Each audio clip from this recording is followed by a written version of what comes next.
faculty and staff of the Department of Occupational Science and Occupational Therapy, Dean Trevor Young, our wonderful administrative staff, and of course, my fellow graduating class. How did any of you think this would be a good idea? You used your clinical reasoning and took a risk on it. So thank you. It's a huge honor. I would like to clarify something that some parents may be confused about. Occupational therapy is not a funny millennial term for physiotherapy. It's actually our own unique and wonderful profession. Should any of you sustain an injury of some sort, we are more than perfectly competent and able to refer you to a physiotherapist. Obviously, actually, I'm joking because that's not in their scope, but I'll help you out. So, beyond sharing and celebrating our great success, I would like to use this opportunity to ask a question. What does success mean to you? How do you measure it? Past Convocation speakers have used this forum to share their approach to creating a successful career and life, and extol the merits of hard work, dedication, and perseverance. Unfortunately, I know very little about such virtues. Instead, I would like to discuss what helped get me here today: failure. Several years ago, if someone had told me that I would be graduating from the University of Toronto Master's Program and even be valedictorian, I would administer to them the MOCA, a cognitive assessment which by now we can all do in our sleep. Allow me to explain. Growing up, I was a bad student. I suffered from anxiety and depression. I skipped class. When I didn't, I was disruptive and unengaged. My elementary school teachers frequently told me that because of these shortcomings, I would never amount to much. One teacher promised my parents that she would break me.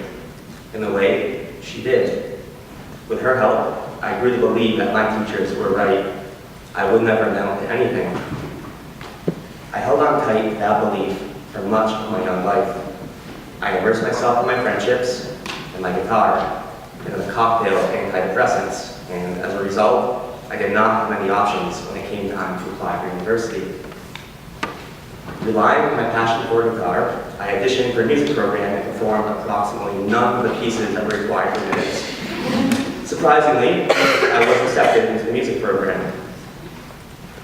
After 2 underwhelming years marked by substance abuse, I proved quite definitively that passion does not always breed excellence. I failed out of the music program and dropped out of school. I was not able to succeed in a career in music, one of the few things I've ever shown promise in. My childhood teachers have been proven right, and I truly believe that I was not meant for success at any meaningful level. I was broken. Thankfully, my loving parents and family still believe I have a lot to give to the world. I know that I am not the only graduate here today who owes so much of their success to their family's unyielding, somewhat mysterious faith in them. At their encouragement, I went to live in Jerusalem with my brother, where I had spent much of my childhood.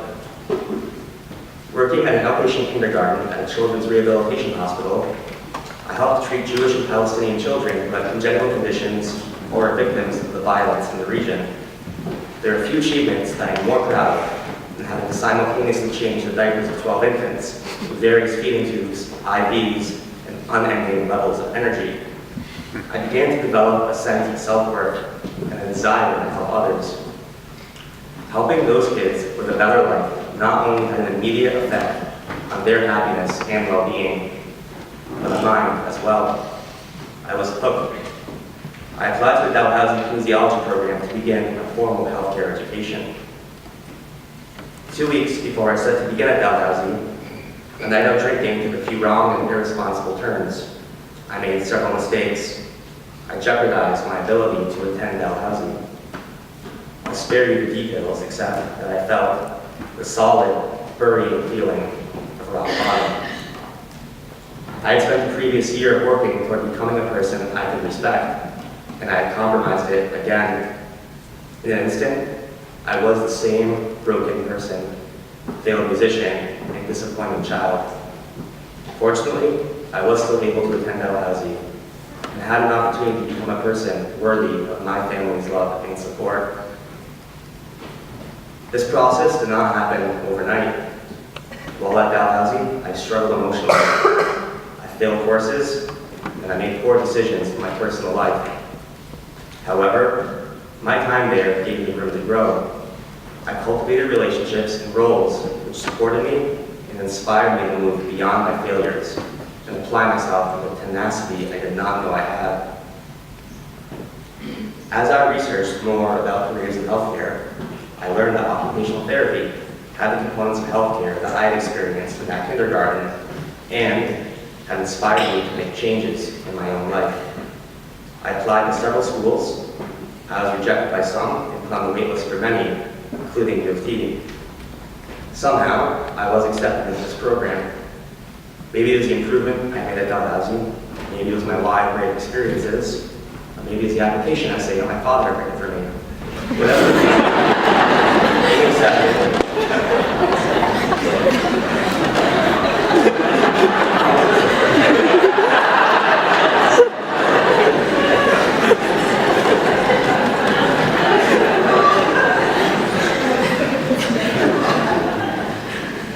Whatever the reason, being accepted was one of the happiest and most validating moments of my life. Happiness not just for me, but for those who, like me, have considered themselves incapable of achieving anything important. Everyone faces challenges. Despite the nature of my journey, I've had the benefit of incredible support and undeniable privilege. I am humbled to be here today to share our efforts, achievements, and bright future. So why do I dwell on failure on the day of our convocation? A day that is supposed to be a celebration of our efforts and achievements. Because failure is inevitable. The mistake I made was believing that by failing, I was a failure. Failure is an experience. Being a failure is a state of mind. As we graduate today and move forward in our lives, let us avoid that state of mind, because obtaining this degree and beginning a career does not inoculate us to the possibility of failure. Indeed, we now have many more opportunities for failure. We will take risks and we will make mistakes. We will disappoint ourselves as well as those who rely on us. We will squander great opportunities. We will not always succeed in giving those we work with the best treatment. It's even possible we will unknowingly make things worse. Undoubtedly, we will do everything in our power to remedy such situations. Such missteps do not make us failures, they make us human. How we respond to these failures, how we move forward, is what determines our success. Learning education has been about building skills, gaining knowledge, preparing for success, and avoiding failure. Very rarely are you taught what to do when, inevitably, we do fail. The field of healthcare is based on failure.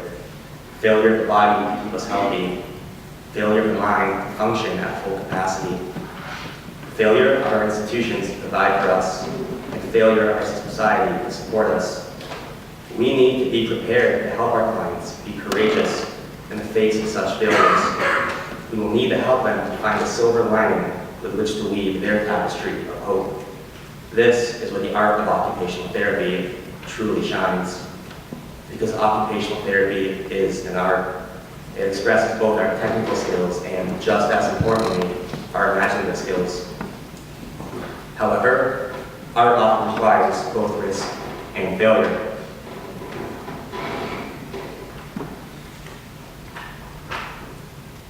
In the late 19th century, a failed artist desperately wanted his new style of art to be accepted for display at the Salon de Paris, a gallery of the highest esteem for an aspiring artist.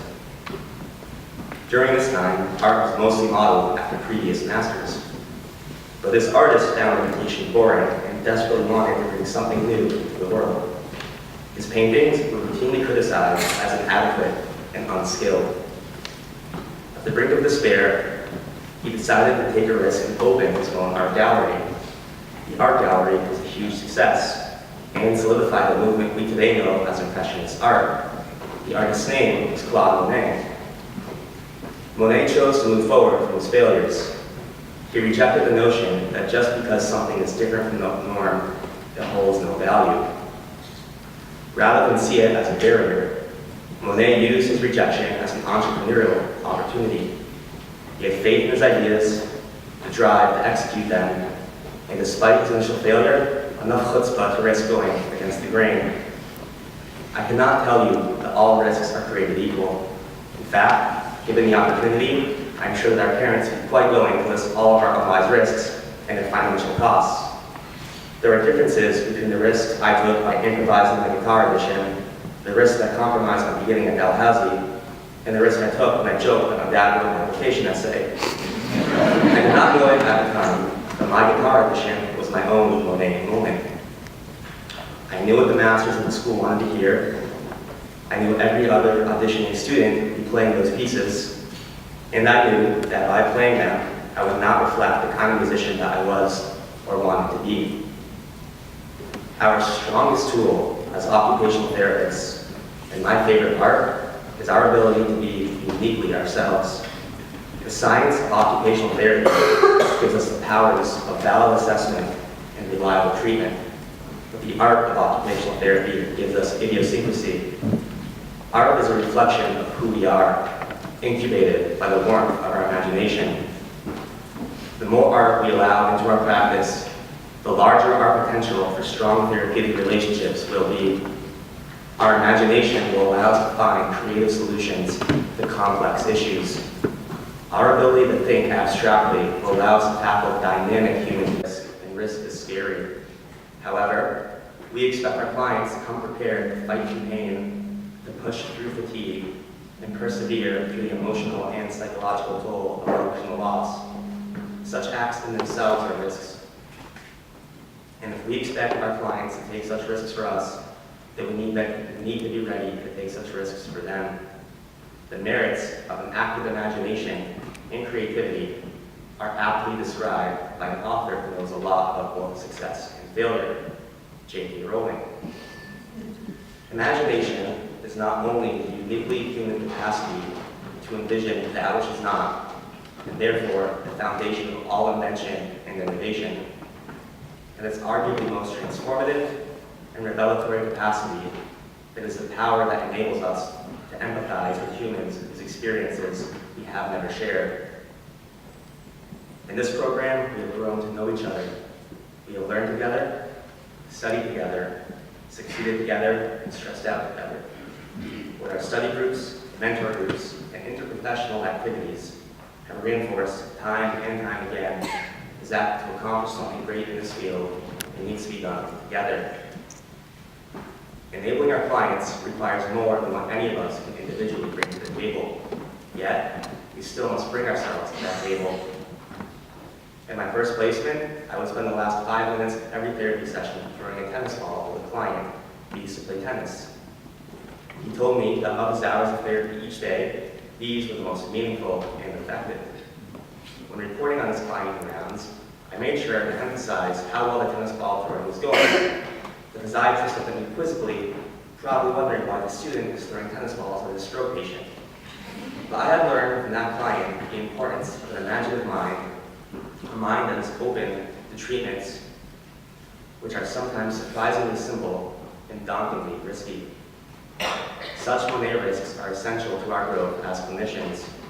Risks require courage, and courage is not the absence of fear, but the capacity to act in the face of fear. It is immensely more likely to find such courage while surrounded by people who support you. In this program, we found those people who supported us and our risks. Our peers, our educators, our mentors, preceptors, and everyone else who gave us a room we needed to grow. And I truly believe that if in the future we remember to evoke the supportive environment that we built here and apply it to our practice, we will give many others the space that they need to grow, take risks, and move forward. So what is success? How do we determine it?